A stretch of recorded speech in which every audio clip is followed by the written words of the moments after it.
This is 7 News now. Heavy rain still soaking the state on this Tuesday. There's the skyline from what you can see of it. And later this week, we could see our first snow of the season. Yeah, it's that time of year.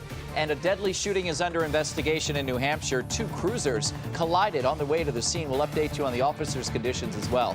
Amazon says bye-bye to Boston, its new headquarters, headed to 2 other cities. We've got those stories and so much more. Stay with the news station. 7 News at noon is next.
This is 7 News at noon. Now here at noon, a soaking start to your Tuesday. This is that gray and gloomy live look outside right now. Looks like London, doesn't it, with all those gray skies? No, it's here in Boston. Many areas seeing everything from drizzle to steady, heavy rain all day long. Welcome to 7 News here at noon. I'm Chris Anderson, and the day-long deluge and drenching continues at this hour. Our traffic tracker has been out on the street since early this morning, and boy, it looks the same now as it did at 5 o'clock this morning. Heavy rain causing impacts to the morning commute, and it continues now here at noon. A live look, 93 southbound in Boston. Later in the week, though, we're talking about more precipitation, though much colder temperatures, which means we could see our first snowfall of the year. Meteorologist Josh Worcester is here with a first look at what we can expect now and later in the week. Yeah, absolutely. So for the next couple of hours, say till about 2 o'clock, we'll keep the scattered showers around the area. However, they'll continue to lighten up. So far, these are rain totals since midnight after that rain has started. Notice a few of us 1.5 inches to almost 2 inches in Providence, Rhode Island. So yeah, quite the soaker, and also some of our western spots getting a good soaking rain. That heavy band was weakening as it continued to push eastward, but still almost an inch right in Boston out at Logan. So a good soaker, no less. And here is the rain. Notice the dark green shades, the yellows, they're continuing to push out over the water. Still some heavy rain out on the Cape right now, but also notice the back edge of that sliding through. So we'll keep the rain around till probably about 2 o'clock or so, and then we'll start to dry things out. However, from here on out, it will continue to lighten up. So the heavy rain that we've had for most of the morning is going to continue to diminish. Again, notice by 2 o'clock, a couple of scattered showers, and we dry things out, and even clearing things out overnight tonight. And by tomorrow morning, we'll have mainly clear skies and sunshine, but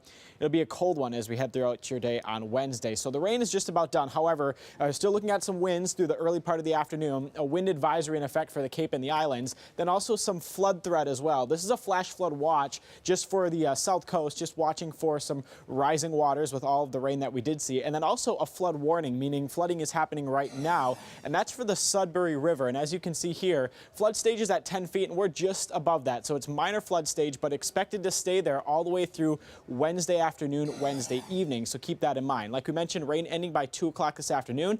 We get a cold snap for the middle of the week, and by late Thursday into Friday, our first chance of rain and snow. We'll talk about that with your full forecast. Okay, and don't forget, you can always track the rain or snow anytime when we're not on air. Just log on to WHDH.com or download our 7 News mobile and tablet apps. To the latest now on the California wildfires as they continue burning out of control. Officials found 13 more people dead in the northern part of the state, making the Camp Fire the deadliest in that state's history. Today, search and recovery teams are scouring these communities destroyed by the flames, hoping to find the dozens of people who are still missing. Firefighters have made some progress, but strong winds only adding to their struggle. 7's Matt Rascone has been watching the story very closely and joins us with the latest. Matt? Yeah, Chris, unimaginable destruction in so many communities there. The fires have killed at least 44 people across the state, with several others still missing, and some fear the devastation is far from over. A desperate effort underway in the Golden State. Fight the flames and search for the missing. With more than 40 lives lost and 7,000 buildings destroyed, the Camp Fire has become California's deadliest and most destructive fire on record, now engraved in the minds of survivors. I said, Nick, I'm gonna die, and I'm not gonna make it out of here. Others captured the terrifying moments as they escaped the flames. With her husband steering, Bryn Parrott Chatfield begins to pray. Heavenly Father, please help us. Please help us to be safe. I'm thankful for Jeremy and his willingness to be brave. The Chatfields have since learned their home burned down, and so did their business. But the mom, dad, and their 3 little girls are safe. Thousands of people made a similar drive like that. Thousands of people experienced that exact same thing or even worse. Baby, it'll be all right. This father attempts to comfort his daughter as flames close in. What's gonna happen when we get fired? We're not gonna catch on fire, okay? We're gonna stay away from it. North of Sacramento, most of the town of Paradise has burned to the ground. We're just going door to door, house to house, looking for families, loved ones that are missing. Everything's lost, everything. Business we had built up, it's gone, and it's a little heartfelt, but we're grateful we're together. That's the only thing that counts. President Trump says help is on the way after he approved an expedited request for a major disaster declaration. In Southern California, weeks of little rain, warm temperatures, and strong winds are fueling the flames of the Hill and Woolsey fires, leaving so many with nothing but ash and memories. I think all of Paradise has that sense of community because we all did this together and we understand what others have gone through. Help. Yeah. Yes. The Chatfields are among those who have not been allowed back into Paradise to see what's left. The flames have been so intense that authorities are using forensic anthropologists and a mobile DNA lab to help identify the dead. In the newsroom, Matt Rascone, 7 News. Heartbreaking. Matt, thank you. And when we're not on air, you can stay up to date with the latest developments on the California wildfires. Head to our website at WHDH.com or download the 7 News app. New here this noon, the exchange here between President Donald Trump and a CNN reporter from last week. Now the focus of a lawsuit against the president and the White House, citing the First Amendment. CNN is demanding that the reporter's press credentials to cover the White House be reinstated. The president also seems intent on continuing his feud with French President Emmanuel Macron that began to heat up during his weekend trip to Paris. For all of this, let's go to 7's Dan Housley with the very latest. Dan? Well, Chris, they used to have a bromance, remember that? But now President Trump and Macron are battling over funding for NATO, a European army, and what it means to say you're a nationalist. President Trump ratcheting up his war of words with French President Emmanuel Macron, once one of his favorite foreign leaders. President Trump Tuesday reacting to President Macron suggesting Europe build its own army by tweeting about World Wars I and II, writing they were starting to learn German in Paris before the U.S. came along, pay for NATO or not. President Trump also reacting to President Macron's very sharp public comments suggesting President Trump's America First policies and his use of the term nationalist are selfish. President Trump tweeting, no country more nationalist than France. Very proud people, and rightfully so, adding, make France great again. President Trump also responding to critics who are complaining he skipped a cemetery ceremony in France because heavy rain grounded Marine One. The president tweeted, I suggested driving. Secret Service said no. Too far from airport and big Paris shutdown. Homeland Security Secretary Kirstjen Nielsen may be the latest top White House official headed for the door. CNN and the Washington Post say multiple top officials told them the president says he wants her gone because he doesn't think she's been tough enough on immigration enforcement. That's enough. That's enough. And President Trump's beef with CNN reporter Jim Acosta is reaching new levels, with CNN suing the White House to get Acosta's White House pass back. The White House pulled the pass after a particularly combative news conference last week. CNN should be ashamed of itself having you working for them. You are a rude, terrible person. You shouldn't be working for CNN. CNN is arguing the White House is violating constitutional rights to a free press and free speech. We can't have the White House or government officials arbitrarily tossing people out of the White House or other government facilities just because they don't like what they're saying or what they're reporting. That's what happened here. That violates the First Amendment. The White House responded to the lawsuit, calling it grandstanding, adding that Acosta's refusal to give up the mic and yield to other reporters hurt their First Amendment rights. The White House says it's going to vigorously defend itself against the lawsuit. Live in the newsroom, Dan Housley, 7 News. To a developing story now out of the sports world, where goalie Tuukka Rask is back with the Bruins. He was on the ice for the team's practice this morning in advance of their upcoming road trip to Colorado, Dallas, and Arizona. The Bruins announced last week that their goaltender was taking a leave of absence to deal with a personal matter. The team's next game is tomorrow night in Colorado. Also on 7 Now, police in New Hampshire investigating a deadly shooting that happened in Manchester. 2 officers responding to the call ended up crashing into each other and were both taken to the hospital. 7's John Coco has more on what happened. Authorities in Manchester, New Hampshire investigating a deadly shooting Monday. The Manchester Police Department responding to a report of a gunshot in the area of Notre Dame and Conant Street. A 20-year-old man was taken to the hospital. The New Hampshire Attorney General's office says they're now working with police on what they're calling a suspicious death. The AG's office says the investigation is in its early stages. According to Manchester police, while responding to this shooting, 2 cruisers collided with one another. In this picture, you can see the cruiser in the street, hanging just off the sidewalk, while the unmarked car is up on the grass. The 2 officers involved were taken to the hospital and are expected to survive. No one else was hurt. We're told the crash is also under investigation. With that suspicious death, an autopsy is scheduled for tomorrow. In Manchester, New Hampshire, John Coco, 7 News. State and local police are searching for a suspect in the death of a Brockton man. Police say the 27-year-old victim was shot on Keith Avenue just after 6 last night. He was rushed to the hospital where he later died. Investigators are looking for surveillance video to help identify any possible suspects. No deal. Boston failing to sway Amazon to build its next headquarters in the Bay State. The online sales giant made it official today, naming New York City and Arlington, Virginia as the 2 sites that will split their second headquarters. They have also selected the city of Nashville as a new center for business operations. Much more ahead on the news station here this noon. A community showing its support for the friends and family of a young woman 1 day after she was killed in a violent crash in Holbrook. And we'll tell you why tennis star Serena Williams' latest GQ cover is drawing criticism from some fans. And rain beginning to wrap up across the area, but more on the way for late week, and some of that could mix with snow. We'll have those details in your forecast. Tonight. Catching cancer early saves lives, and the screenings that make that possible seem priceless until you get stuck with the bill. I didn't expect that. I thought I was covered. I found some insurance companies aren't picking up the tab when it comes to crucial tests. How you can avoid paying a big price for prevention tonight at 9 and 10.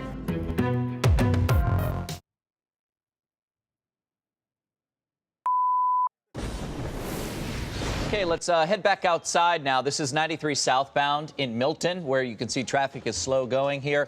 Mother Nature having a lot to do with that, providing a lot of rain that's been going on since early this morning, and it's going to continue through the afternoon. So we're going to watch that for you. We're also watching a system for later in the week. For more on this, let's get over to meteorologist Josh Worster. Yeah, and you notice on the windshield wipers there and on the windshield, rain beginning to lighten up. So the heavy rain we had this morning is pushing out over the ocean, but we still have some light showers lingering behind it, and they'll stick with us till about 2:30 as we go into the afternoon. Current temperatures right now, yeah, quite the range from the upper 30s in Jaffrey to close to 60 degrees on the Cape and the Islands. So that big temperature range with the rain moving through. Unfortunately, on the back side of this, we pull in the cold air, and all of us get cold for not only tonight, but for the next couple of days as well. Here's a look at the radar. Notice the darker greens and the yellows continuing to push out to the east, out over the water, and we just have clouds and a few lingering showers behind it. We'll keep scattered light showers in the forecast, like I said, till about 2, 3 o'clock, and then we'll really start to clear things out and dry things out heading into the evening and overnight hours. As you can see, the back edge of that system not too far away after, again, just quite a soaking this morning. In fact, rain total since midnight, pushing 2 inches in Providence, Rhode Island, Bedford getting close to that 2-inch mark as well, and just shy of 1 inch out in Boston right now. And that's why we are dealing with some of those flooding concerns. There's a flash flood watch on the south coast, and also the Sudbury River, a flood warning as well.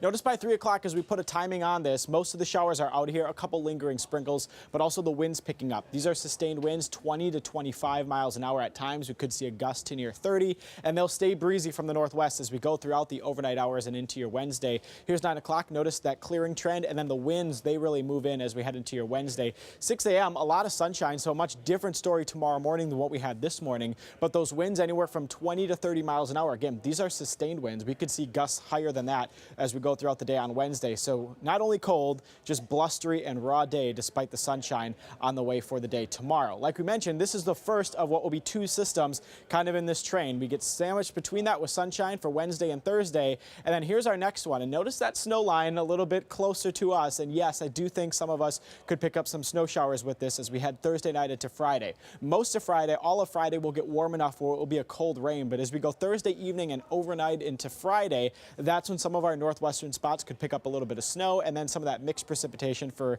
a good chunk of us outside of our coastal areas where we'll see that stay as mostly rain heading through the day on your Friday.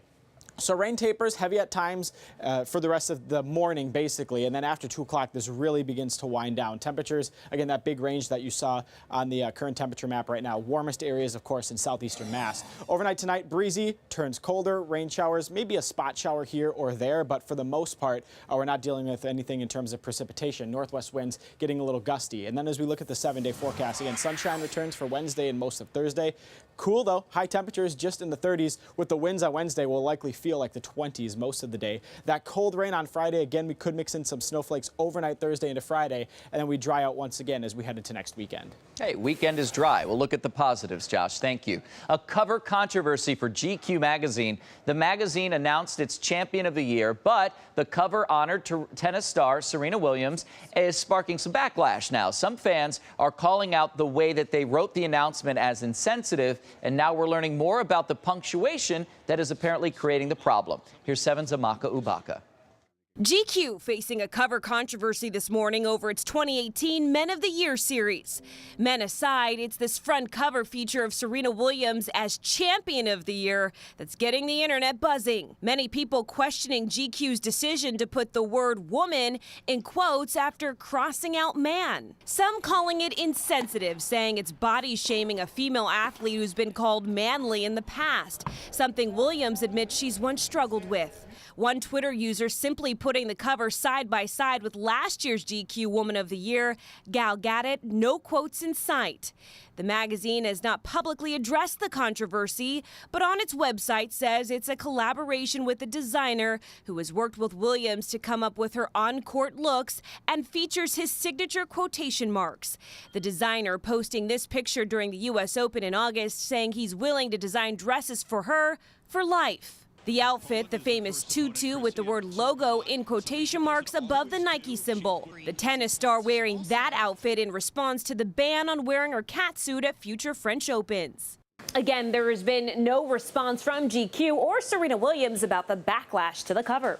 In the newsroom, I'm Amaka Ubaka, 7 News. Big loss to the comic world. People all over the globe are remembering the marvelous life of comic book legend and creator Stan Lee. Lee helped usher in a new era of superhero storytelling by creating or helping to create a string of some of the most iconic superhero characters, including Spider-Man, the Incredible Hulk, X-Men, Iron Man, and Thor. Actors who played these characters he helped create, sharing their thoughts on social media. Chris Evans, who was born in Boston and raised in Sudbury, is best known for his role, of course, as Captain America, tweeted, "There will never be another Stan Lee. For decades, he provided both young and old with adventure, escape, comfort, confidence, inspiration, strength, friendship, and joy. He exuded love and kindness and will leave an indelible mark on so many lives. Excelsior." It's, of course, one of his famous sayings that he used to say. Coming up on 7 News here at noon, the Boston Archdiocese responding after an unexpected decision from the Vatican over how to handle the church's sex abuse scandal. First up, though, look at this. Bus full of students goes crashing after a sudden stop in Connecticut. What police think may have caused this crash.